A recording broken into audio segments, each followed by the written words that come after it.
Konnichiwa and welcome to episode 22 of the Leadership Japan podcast. And I'm your host in Tokyo, Dr. Greg Story, president of Dale Carnegie Training Japan. And much more importantly, you are a student of leadership, highly motivated to be the best in your business field. Today, I'm going to present a keynote speech on the subject of sales leadership given to the American Chamber of Commerce here in Tokyo, Japan. Thank you very much. It's very interesting. I've spent the last 20 years here in Japan attending events like this, different chamber events, lots of stuff on leadership, lots of stuff on sales. But I'm struggling to think of any presentations I've heard that put the two things together. And I think for a lot of companies, a lot of money and time goes into training the salespeople, because numerically, obviously, there's a lot more of them. But what about the sales leaders? So as a member of this committee, I suggested, we never really hear much about sales leadership. Why don't we do a session on that? And I'm very happy to lead it. In fact, this is part one of a three-part continuum.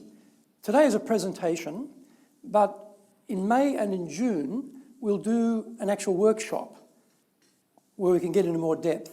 Now, if you do your mathematics and you just heard there are 12 igniters that I'm going to talk about today for sales leadership, and you calculate the time, 40-minute presentation, what does that tell you? It tells you we're going to be moving lightly over a number of topics. And the things I'll be talking about are things that you already know. I'm just going to remind you about those things and hopefully maybe have a slightly different angle on some of them, which may be of value to you. So we begin. That's the first six that we're going to cover today. And I'll go through each of these, as I say, reasonably quickly. Can't get into a lot of depth because each of them actually is a full unit in their own right, which will require a workshop. So if you imagine we're going to do a type of 12-module workshop, for want of a better word, in 40 minutes, but we can't do that. So I'm going to just touch on some points that I think are quite interesting and relevant for you. And here's the other six coming up, so you'll see where we'll get to. So it doesn't include compensation plans as a topic, only because that tends to be very specific to companies and it's actually quite detailed. We probably need a whole workshop just on that. So I've left that one off, but I've picked up some others which I think are interesting. And we begin with personal leadership. And the big challenge, as mentioned before, is salesperson to sales leader. What got you to be selected to be a leader is not what you need to do now that you are the leader. Simple idea.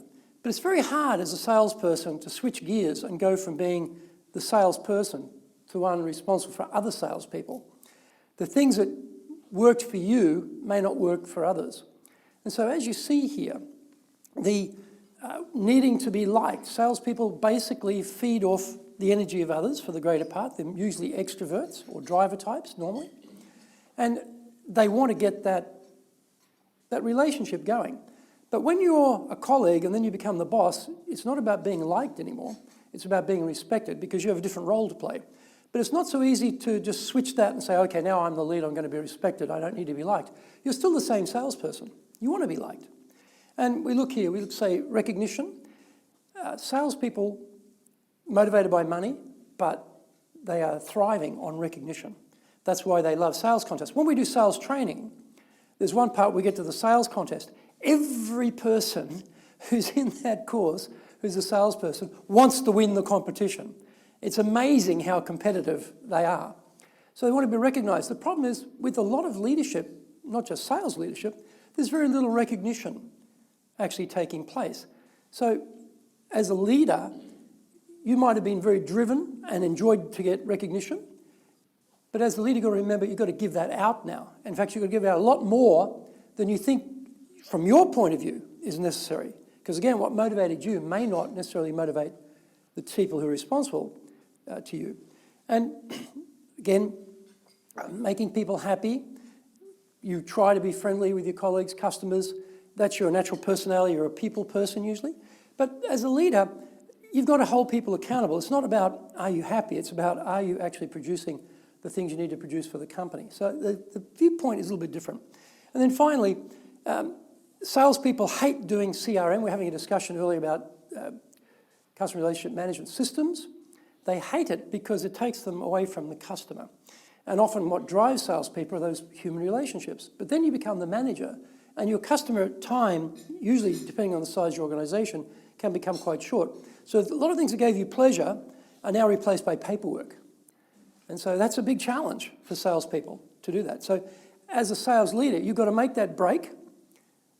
And if you've got sales people becoming sales leaders, don't expect them just to make the switch overnight, just turn on a light switch and they change. You've got to actually coach them about their new responsibility, because often what happens is they get promoted and then the expectation is somehow they're going to know all this stuff. Well, maybe they don't. So we might think about how we educate the sales leader. Now, this very simple definition of sales leadership, the critical words in this sentence are willing cooperation.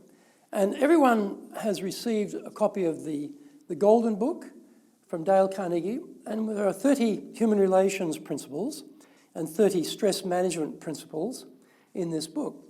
And how to get willing cooperation is in that first 30 of human relations principles, because we don't want just compliance, we want active, proactive willingness to go the extra mile, do the extra things we need them to do. So as a leader though, how do you get that? You have the authority, you're the boss, you can give commands. That is not that effective. You really want people themselves to be suggesting ideas, stepping up, volunteering to lead projects, taking initiative, coming up with innovative ideas. How do you get that? We don't have time to go right through all those principles, but that Golden Book you have in front of you has got a lot of fantastic ideas on how to relate to people in a way that gets them moving in the direction that you believe is best for the organisation. So we always have this dilemma between focus on the people and then the process. As I said before, the administrative burden, the recording burden, the process we need to make sure the system is capturing what's happening from a compliance point of view, what's happening from a sales point of view, what's happening about the customer, getting that into the system. That takes time. Salespeople like to be with people. That's why they're salespeople. They don't want to be with administrivia. They avoid that. But as a sales leader, you have to balance that out. If you drive so hard on the processes, and I worked in banking for many years, and after the Lehman shock, the compliance requirements became very strict. And it actually found yourself really unable to do a lot of things, take initiatives, because the credit and risk departments were so tight on anything new, that it killed the process, the process, I should say, killed the initiative, that the people could actually deliver results. So that balance as a leader becomes very critical. If you just go work with the people all the time and then you don't take the process into consideration, that's when you're going to have problems later on. Where's the information? Is it correct? Is there an issue around defects? Is there a quality issue? The other part we see here is between doing and leading, and this is very hard to turn this off, and I'll talk about this in a minute. You have been doing, and now you've got to do through others. But the others may not be as smart as you, may not be as motivated as you, may not have as much experience as you, may not be as willing as you are. But that's what you've got to work with. So your own time, how you spend it, is very critical. If you go out and do the sales, that's great, but you're not developing the team. That's not so great. So as a sales leader, you're constant tension between these competing aspects of the job. We've got to be very clear. Sales leadership, your job, you're responsible, you're accountable for the sales results of the organisation. But just that you could go out and do a lot of selling and achieve the results, but it's not sustainable. And that's not your job as well. Your job is to get results through people. You've got to build people. A lot of training organisations find that there's a gap between what companies want to achieve and what they're doing. And that gap is usually, they think somehow salespeople do it for themselves. Somehow they'll work it out. We aren't going to spend the time on training. We aren't going to spend the money on training. And then they don't get the results. They wonder why. And I see this often. The reason why is very simple. You're not putting the emphasis where you need to put it. produce results, yes, but through people, build people.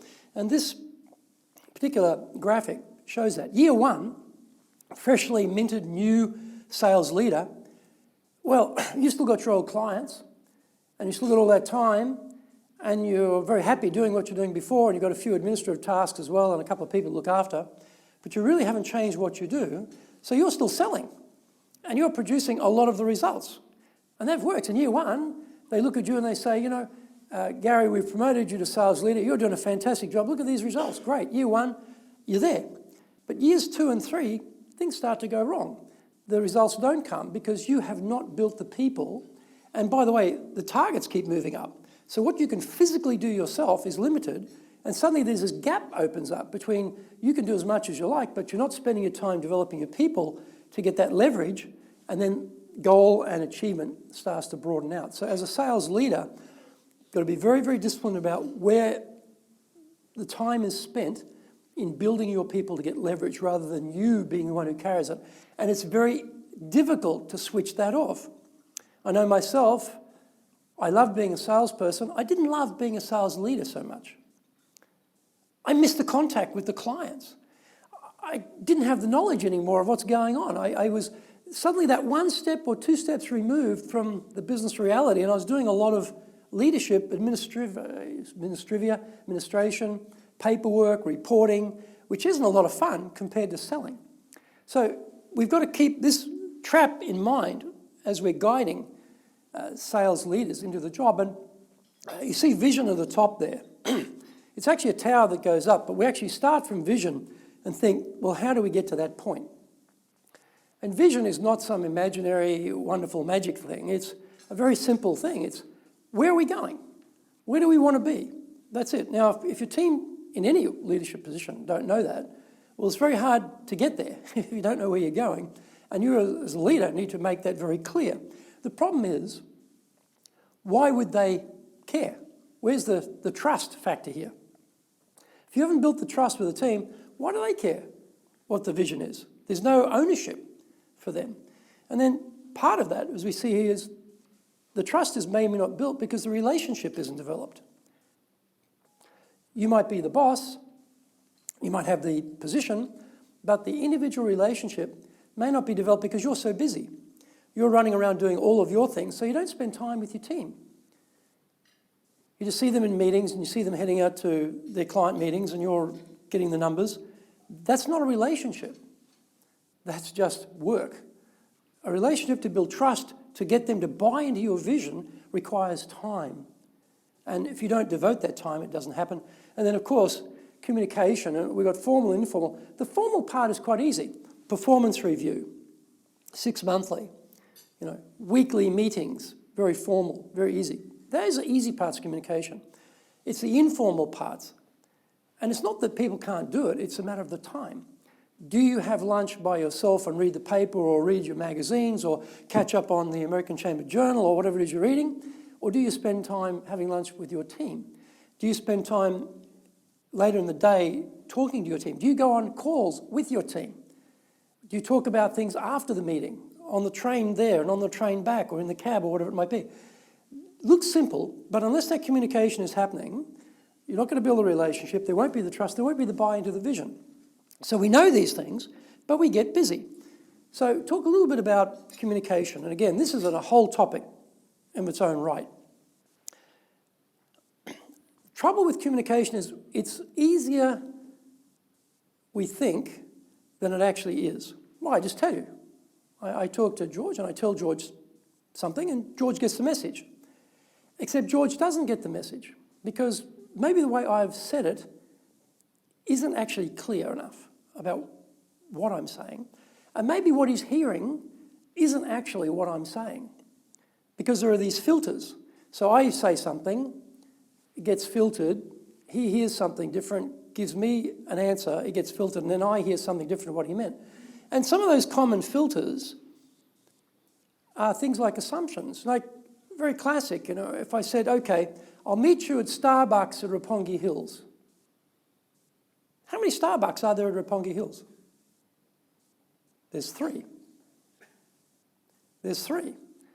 Yeah, we're all standing around the different Starbucks waiting for each other because we've assumed it was that one. I just said, I'll see you at Starbucks, but I wasn't clear. This is a very simple example that we're making assumptions about what this person knows. One of my team often will start a conversation with me about something, and I have to stop her and I say, what is the subject of this discussion? Because she's got it in her mind and she's sort of kicked it off down here somewhere, and I don't even know what we're talking about. What's the topic? So again, she thinks she's being clear because she's assuming I'm on the same wavelength as she is. Are you doing the same with your team? Are you assuming they're on the same wavelength as you, be it your sales team or be it your sales leader? And then, of course, other things like viewpoints. You have a different attitude to things. Your expectations are a bit different. And we've got things like, the context of relationship. How well do you get on? How's the power structure in the office? And then emotional baggage. You may have had a disagreement with this person in the past, so it may colour the way you say things. It may colour very much the way they hear things. What you think is just a piece of information, they see as a personal attack. You're finding fault with me. Oh, you're talking about my shortcomings. You're not talking about their shortcomings from your viewpoint, but that's how they're hearing it. So clarity in what we say becomes even more important.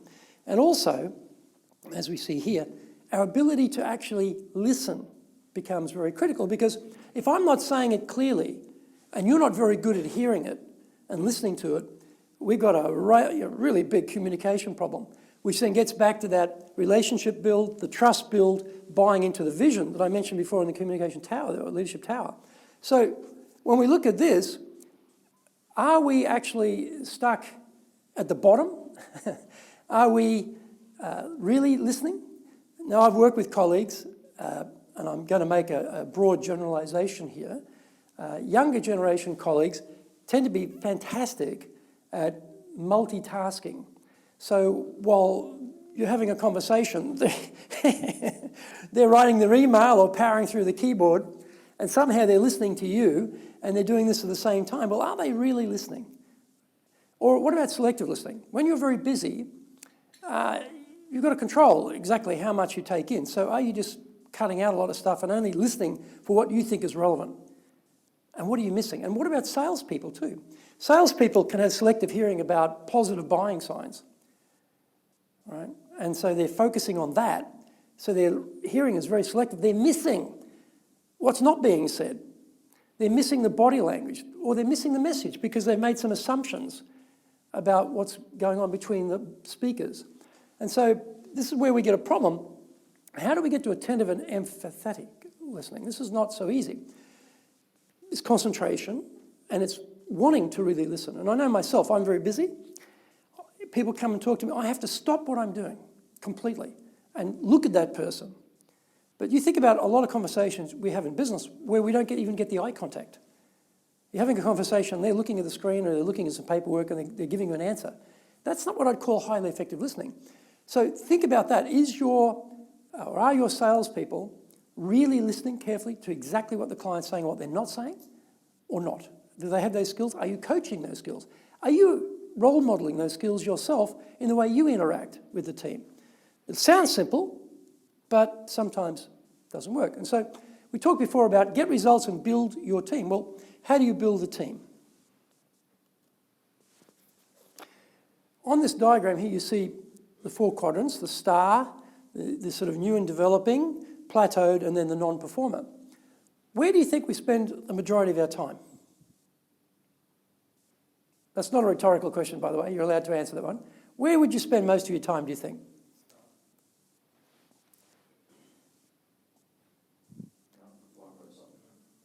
Sorry? Non-performers, yeah. Carlo's answer is theoretically correct. In reality, though, the low performer gets all the attention. But in fact, we should be spending 50% of our time with the stars. But what do? Oh, they're good. They don't need any work. I can now take that time and devote it somewhere else. But they have got the capacity to do even more, but we're not tapping into that. 25% of our time should be on the new and developing to get those people to become the new stars. 15% on those who've plateaued, and only 10% on the non-performer, but we tend to put probably 90% of our attention on the non-performer and sort of split 10% between everyone else. Theoretically, we know this, but practically in reality, we forget to do it. And you just find yourself gravitating, trying to fix people who dimensionally probably can't grow that much anyway. You're better to grow your stars and grow your new and developing and put your time there. But this is a discipline thing. We know this, but we forget it. And so when we have a problem with performance, there are a number of aspects to this. The first one here, I don't know what to do. So this is an lack of familiarity with the content, a lack of familiarity with maybe the system. This is just pure education. This is how you do things. Explain it. The second one here, I don't know how to do it. This is a skill aspect. So this is training. Do you have training? Do you have training for those particular skills? Does your training system tend to be a one-size-fits-all, which doesn't actually hit the needs of individuals, which may be different? And then we look at, I don't believe I can. Now, confidence in sales is a critical thing because your emotions are on a roller coaster. You go into one meeting, it's fantastic. You go into the next meeting, it's a disaster. You go into one meeting, they're all nice to you. You go in the next meeting, they're cold as ice to you. So you're up and down all the time. So confidence is a winner in sales. How do you deal with people who are going through this roller coaster of emotions and keep their confidence on a straight level? This is basically, you've got to be coaching them. And then we talk about, I don't know why I'm doing it. This comes back, they haven't bought into the vision. Why are we doing this? Why is this important? They haven't signed on. Because you haven't got the relationship, because your communication skills weren't there. You haven't built the trust to convince them to buy into the why. So in this case, this has got to be develop that relationship, develop the trust. And the last one is, well, actually, no, I don't want to do it. And in Japan, there's a great system here of you don't say, I don't want to do it. You just say, I don't understand. All right? That's code word in Japanese for I disagree with you and I'm not going to do it. All right? I wrote an article on that, actually, quite a long time ago, on the difference between I don't know and I don't want to do it. So when you hear I don't know, don't presume it's one of the above. Presume it might be a motivation issue. So what do you do about motivation? The solution to motivation is understanding what's driving the team. One of the problems is we may be making assumptions. There are some filters around what we think is driving the team.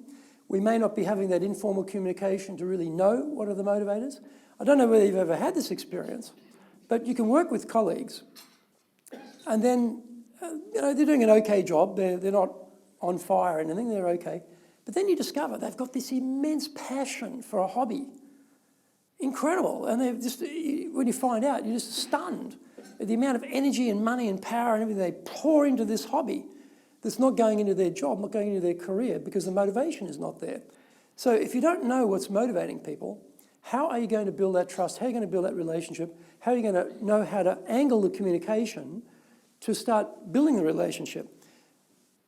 How well do you know your people? Again, when you're very busy leading, all that administration, running everything, your time with people goes down. They're busy running around seeing clients, having fun. You're doing all the bits back at the office. Where do you get to know what's motivating those people? And motivations change. A conversation you had 2 years ago may be now irrelevant. Are you having a conversation? If I ask you now, this is a rhetorical question, so relax. But if I ask you right now, give me the names of 3 of your people, or colleagues even for that matter, and tell me what their key motivations in life are. Can you do that? If you can't do that and you're a leader, you've got a major problem around trying to build trust and motivation. So we've got to know what is happening. Here are some common motivators for people. Now, this may not apply to your team. It may not apply to your Japanese team.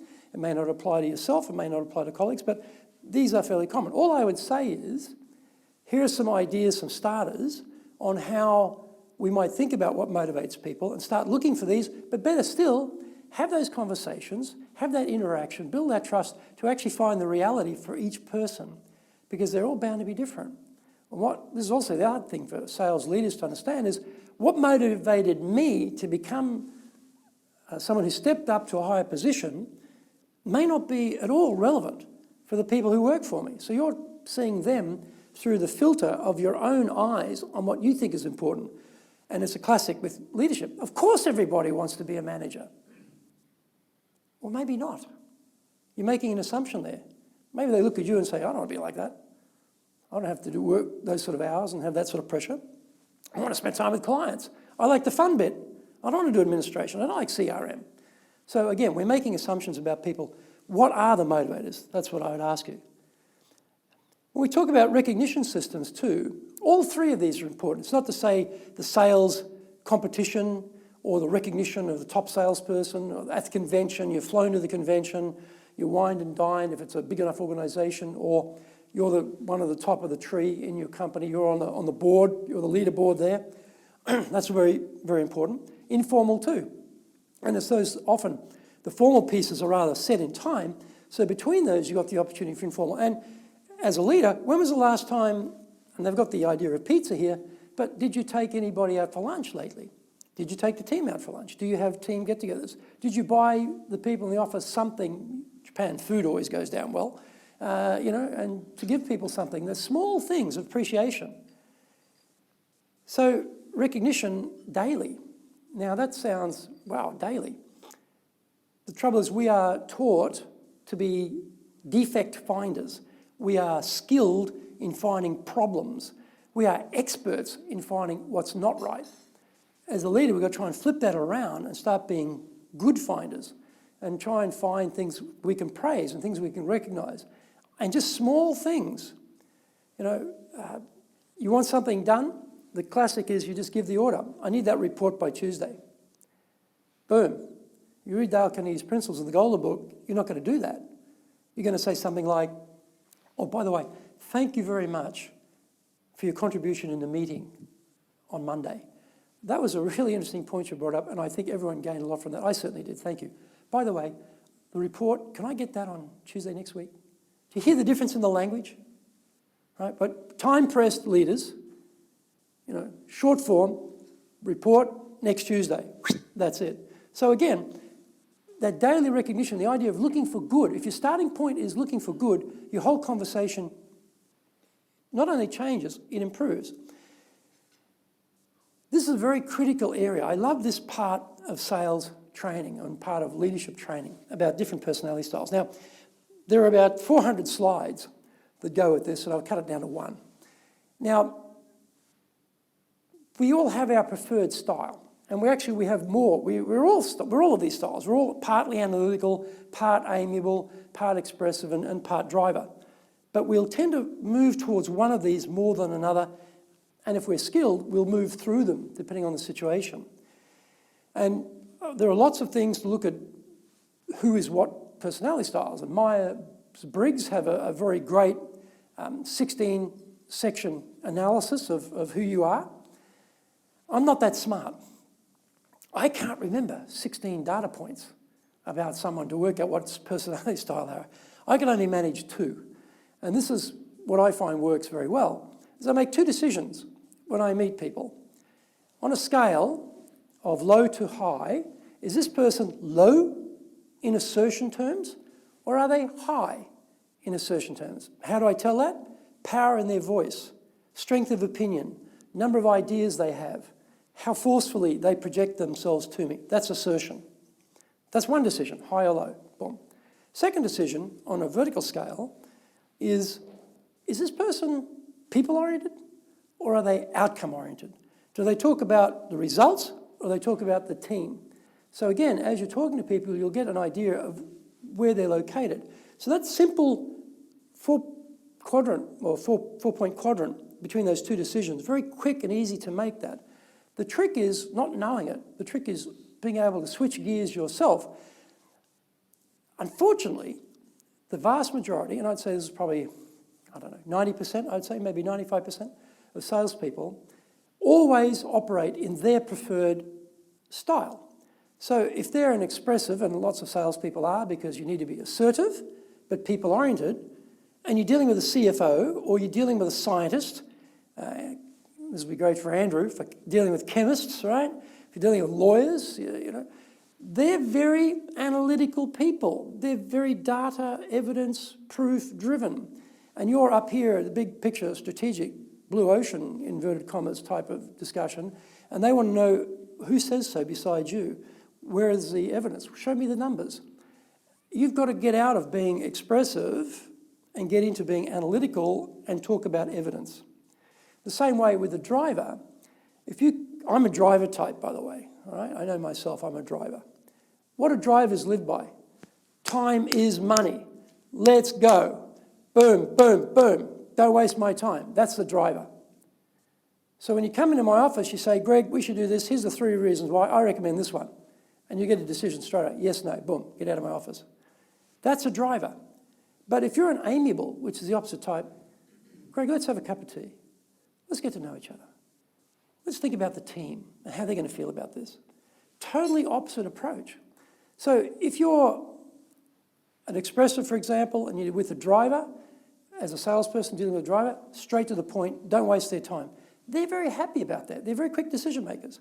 But if you're dealing with an amiable, it's typical, sort of urban versus rural. You're standing too close to them if they're from the countryside. If you're in an urban environment, you don't mind standing so close. Their voice is quite loud in an urban environment compared to a country environment. The speed of speech is different. So it's the same type of thing we see culturally in our normal society. It's the same thing. A driver doesn't mind fast-paced, quick decision, move on. An amiable, that loud, strong voice. It's a bit too threatening and moving too fast. And they're not thinking about the people part. What about the team? The viewpoint is different. So the point for a salesperson or a sales leader is, as you discover what particular preferred style that person is, you need to switch gears. You stay the same personality. You're not becoming a schizophrenic type of person with 4 different personalities. You have the one personality, but you have 4 speaking styles. And the ability to do that is a critical skill for salespeople and sales leaders and leaders in general. So, in terms of performance management, this is very, very interesting. We talk about the law of restricted performance. What happens here is you've now become from salesperson to sales leader as a promotion, and you're responsible. So then you discover that the salespeople are actually conditioning your expectations. You've got to hit certain targets, and they're telling you, boss, it's a jungle out there. Competition's just incredible. The economy, look at it. And so your expectations are getting taken down. And so you start to see them as basically down here, not up here. So what do you get as a result? Mediocrity. So it's very important as a sales leader that you don't get into that cycle. You've got to keep challenging your salespeople. They'll tell you 1,000 reasons why it's never going to happen. But unless you keep challenging them, you're only going to get a mediocre outcome. It's a very difficult thing to do that, but you've got to keep thinking, I'm sure they can do 20% more. If you only just keep that one sentence in your mind every time you're dealing with salespeople as a sales leader, you'll do much better, because then your expectations are up here. And they will come up to your expectations. But boy, they're going to take their time, and they're going to kick and fight and bitch and carry on all the way up, because that's how salespeople operate. And by the way, they're fantastic at it because they're so persuasive. That's why you employed them. These people are persuasive. They're believable. They're good at this stuff, right? Be careful about them being too good at this stuff. Okay. So when we have mistakes, and this is interesting, we ask people to be innovative. We ask people to step up. We ask people to take responsibility, particularly step up and do new things. But by definition, we will fail in things that are new, or we will have less success in things that are unfamiliar for us. We have to have some margin for these people to fail. If you ask people to take ownership, sponsor a project, run the project, and they make a mistake, something goes wrong, and you just come down on them so hard and criticize them, complain about what's happened, and this is unbelievable, what are you thinking? Guess what? You've just cancelled their innovation ticket for the rest of their life. They'll never put up a suggestion ever again, because the penalty of failure is too high relative to the rewards of success. You just kill their innovation right there. So how we handle mistakes is very, very critical. And you see it here. We start with research. What actually happened? Not what you were told happened or what people who report to you imagine happened, actually what happened. And then in the conversation, we start with rapport. Because if there's been a problem, do they need to know there's a problem? It's very rare that someone, when there's been a mistake, doesn't know there's a mistake. Hey, guess what? This is not new information from them. They know there's been a mistake, so they already feel bad. And they're expecting to get hammered by the boss because that's how we've all learned. That's how we were educated, unfortunately. Don't be that type of educator. Why not start with building some rapport? Tell them how valuable they are to the organisation. They make one mistake or a big mistake, they're still valuable to the organisation. I remember a story, I think it was Lee Iacocca, I might have the names wrong now, but one of his executives lost a couple of $1 million through a particular project.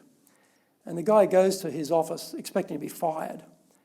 And he says, "Fire you? We just spent a couple of $1 million educating you." Different way of looking at it, you see. So start with, they're valuable to the organisation. You appreciate that they stepped up. You appreciate that they do good work. Not everything is 100% failure. There's 99% probably working. Recognise those parts, build the rapport, make them feel comfortable. Second point there is you reference what's happened. Then at that point you get the reaction. Are they in denial? Or are they, yes, sorry, I made a mistake. So depending which way we go, if they can relate, then you restore your trust in them, you reassure them, and maybe they might need training, or you're trying to keep that person, okay? We just educated you, spent a lot of money educating you with this mistake. You've learned from that.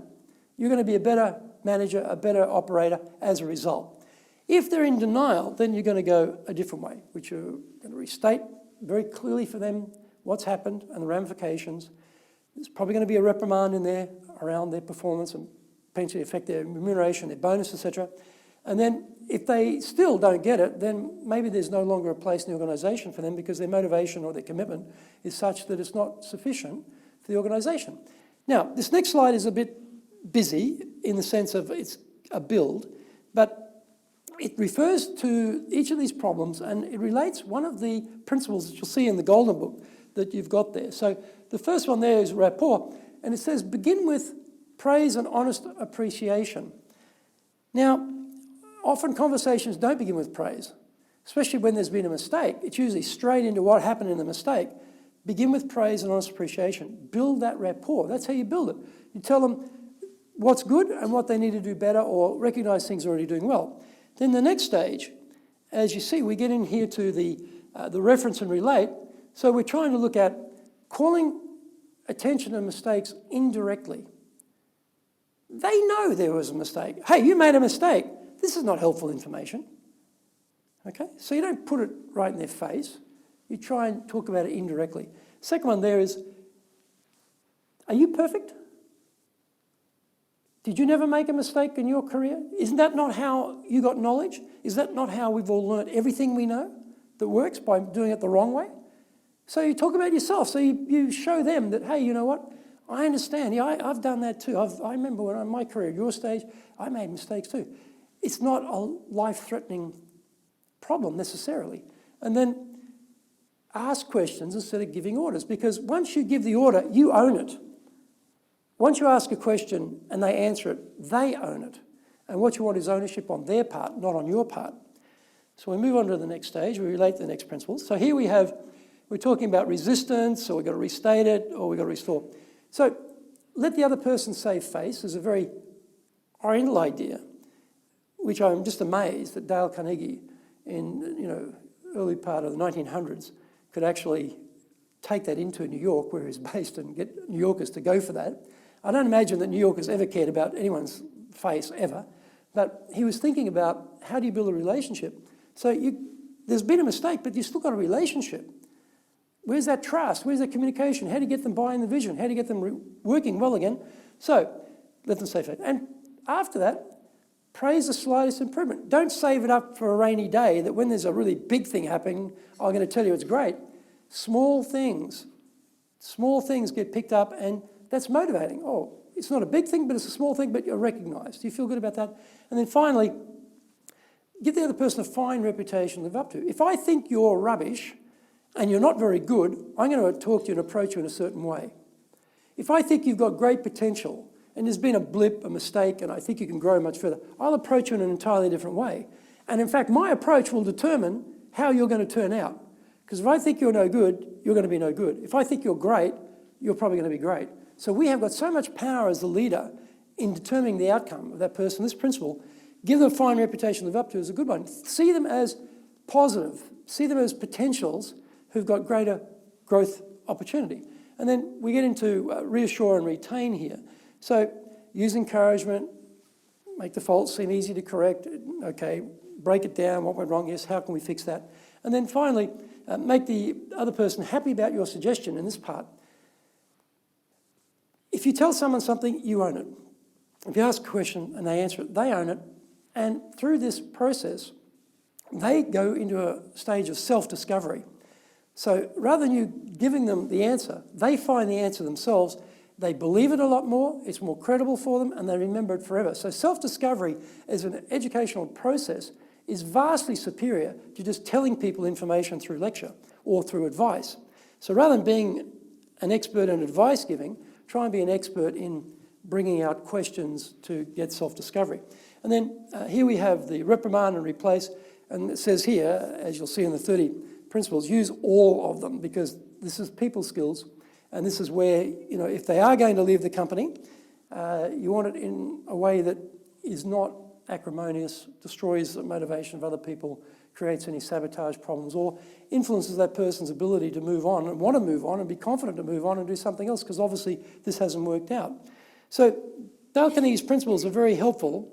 And talk now about how we actually transfer skills through coaching. Because as a sales leader, you need to coach people. You need to get people to move from one skill set to another.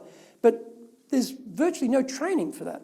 If you're an educator, you're trained in how to do that. But if you're a salesperson, you become promoted to sales leader, where was that bit in your education? It doesn't exist. Now, this is a whole workshop in itself. You know, it's probably a couple of workshops in itself, so I can't cover everything. But I just want to cover a couple of key points here. The first one there is hear and listen. Salespeople hear, but do they listen? And this is where you've got to check. Are they just hearing but not actually listening? If you want to educate people, check they're actually listening.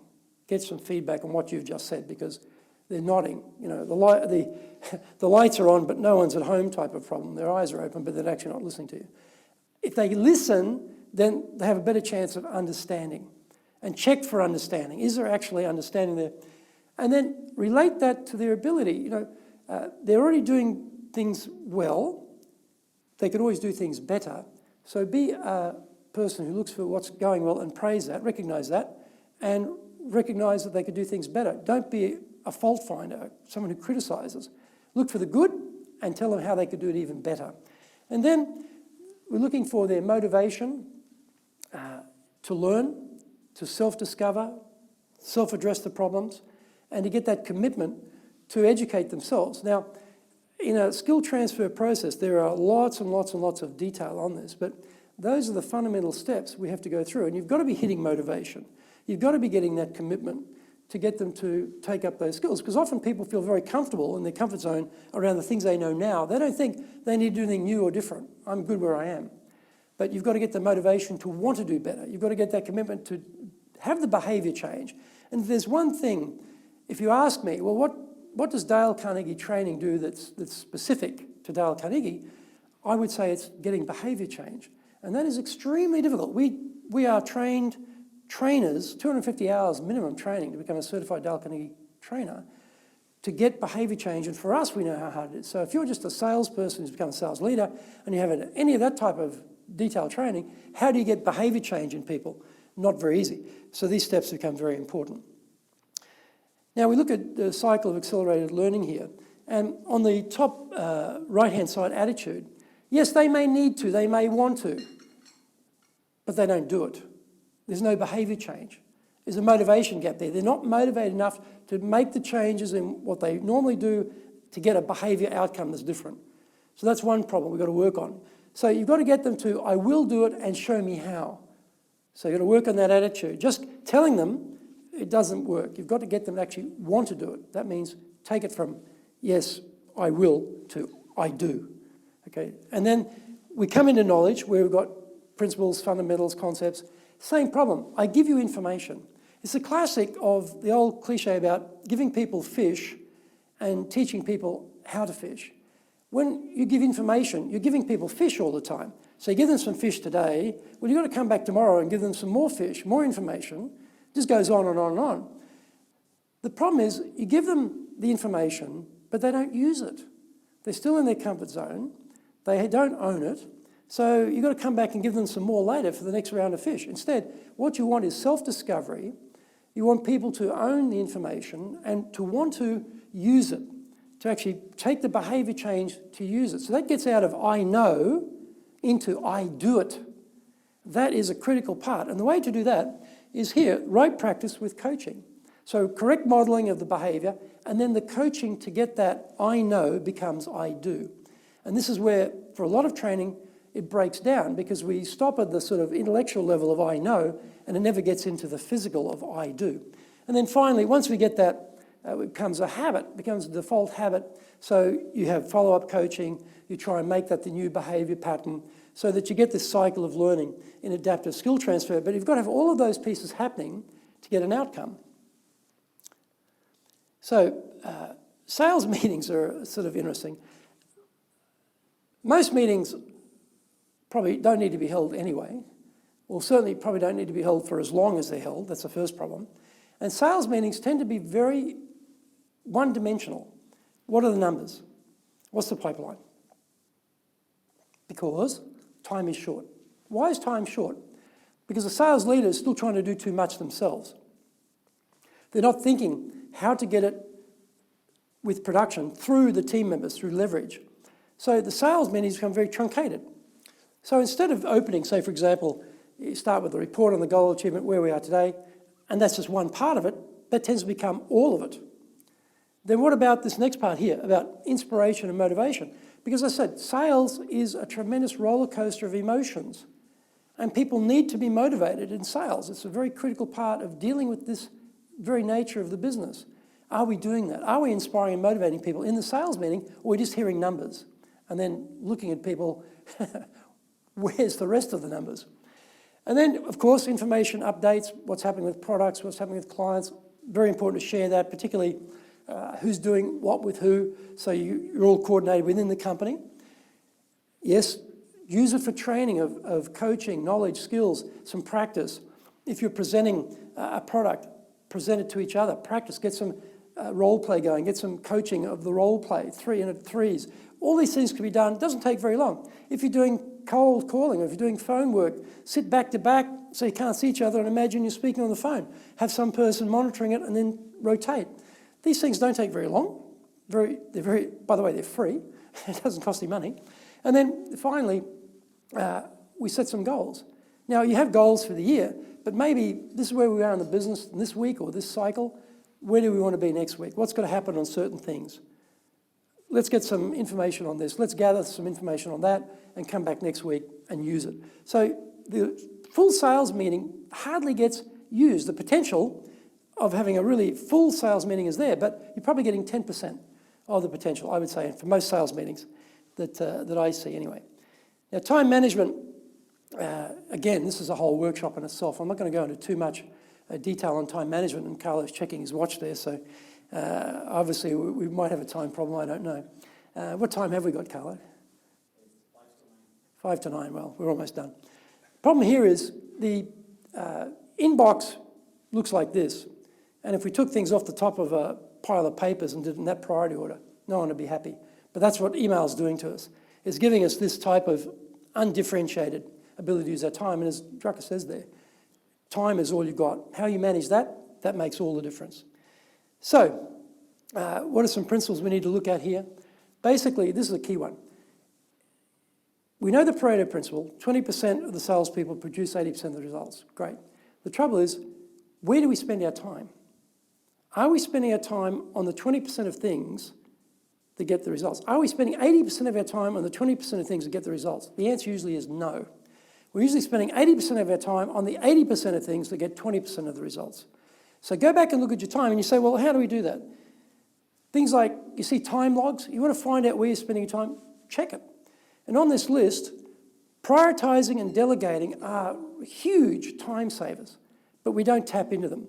A lot of people don't operate off priorities.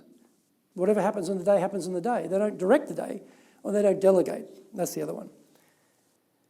So for prospecting, the top two there are where all the money is, and they're free. You've already got existing clients. How can you get more share of wallet from that client? And you're doing a good job. How do you get referrals to get more clients? And the other one there is cold calling. There are techniques for that. Everything else costs money, but there's so much left undone in these two areas of account penetration and referrals that we wonder why we have to spend all this other money. And of course, we think that business social media is an answer. It's not an answer, it's just a tool. Again, if we're not really working those other two, it doesn't matter how well we do this, you might be waiting for the leads. And it is a numbers game. How many people you see, or how many people you call, how many you speak to, how many you get to see, how many proposals you get to put out, how many contracts you get done, average size of contract, it's all numbers. It's all numbers. So once you know those ratios, you track those ratios, you can tell where the gaps are, and you can tell basically how the pipeline will go. If I ask salespeople, do you know your own ratios? If I ask the leaders, do you know your people's ratios? Often the answer is no, they don't know. And again, what I sell, what I buy, different. Does the salesperson have a clear picture of what's motivating the buyer? Often not. They're concentrating on what they're doing. How do you find that out? Ask your client. Why are they satisfied? How do they apply it? What were the results? What was the return for them? Go back and look at those things, and you'll find how to speak to clients about what's in it for them. So meet the client. After the client's had that meeting, you might have come up with some problems that haven't been resolved. Fix those. Get some referrals. Try and get some more business. It's not a difficult thing to do. So account development. How does your client see you in these aspects? How is your brand regarded by the client? Product, your service, the salesperson's value. How do they regard that? If you don't know how they see you in those areas, how are you going to have a rich relationship of trust with the client? Do we know those things? And in the organisational chart, where is our champion?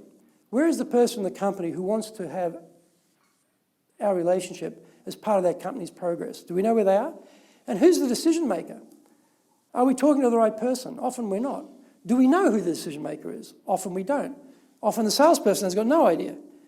And what's driving the decision maker? Depending on where you sit, depends on how you see it. The CFO sees it differently to the CEO.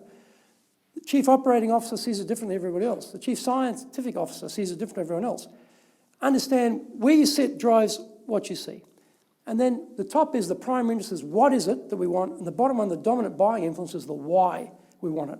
Do we know the difference? Do we know what they want? Do we know why they want it? Okay, and this is, time management, pipeline management. The bottom line here on projection is the bottom here of total projected. Start there. You start at the bottom. This is where we want to get to. And then you go up and you fill out those other details to work out how you're going to get there. Don't start from the top and get a number. Start with a number and work backwards as to where you need to be, how many new prospects you need, how much share of wallet you need for account penetration. Very simple thing. And then this is a great exercise. Put your solutions down one side of a chart and put your clients across the other, and then start matching solutions for clients. Every time you do this, you'll be amazed at how many more solutions you have for clients than you are currently serving them with. Try it. It is a very simple exercise. Very revealing, very revealing. And then what's your top account criteria? What are you looking for? Who is the ideal client? Do you know that? Do your salespeople know that? And where are we in the pipeline? Are we going to have plenty today and then next month there's going to be, sales are down, and then, 2 months later they're up again? Is it up and down? Or is it consistently coming through? Do you know where it is today? And lastly, innovation. We need to do more, faster, better with less. That means ideas. And basically, on this chart here, you've got two ways of going. You've got continuous improvement and leapfrogging ideas. Continuous improvement is very steady, but don't just use that. Also look for leaps where we can jump, take an absolute leap forward. Because one is looking in the rearview mirror of the past and the other is trying to look to the future. So between the two of these, you're going to get the outcome you want. And then in terms of brainstorming, very, very simple idea. Green light, red light thinking. Green light, what is possible? Red light, is it possible? Just don't mix them up. Okay, do one, do the green light first, do the red light second. Very, very simple thing. Often though, in innovation, people start criticizing ideas in the idea generation stage, which just kills the innovation right there. So green light, red light, keep them apart. And finally, there's a 9-step process to innovation. And you start with the visualization, where do we want to be? Then we have fact-finding, where are we? Problem finding, what is the problem? We need to identify it, and which problem are we going to work on first? Prioritization. Ideas, to prove we can do that, that's green light thinking, get a lot of ideas out. Then the next one is solution finding. Which of those ideas is the most viable? That's making a judgment. That's the first part. The last section here, where, okay, we get approval and support and funding to drive the idea. We have implementation, so we start trying it. Is this working or not? Follow-up, how's it going? And then finally, evaluation. Did it work or not work? So those are the 12 igniters for sales leadership that I've covered today. As I say, this is a big topic which I've tried to hone down, probably not honed it down as well as I probably needed to. But thank you very much. I'd like to leave you with a thought. The leader in sales has got tremendous power to influence the organisation. Make sure that power is being used to its maximum effect. Because if you do, you will be much more successful than your competitors, because trust me, they are all really struggling. Thank you very much. Thank you for joining the Leadership Japan podcast. If you would like to have access to more great insights and information, then go to japan.dalecarnegie.com.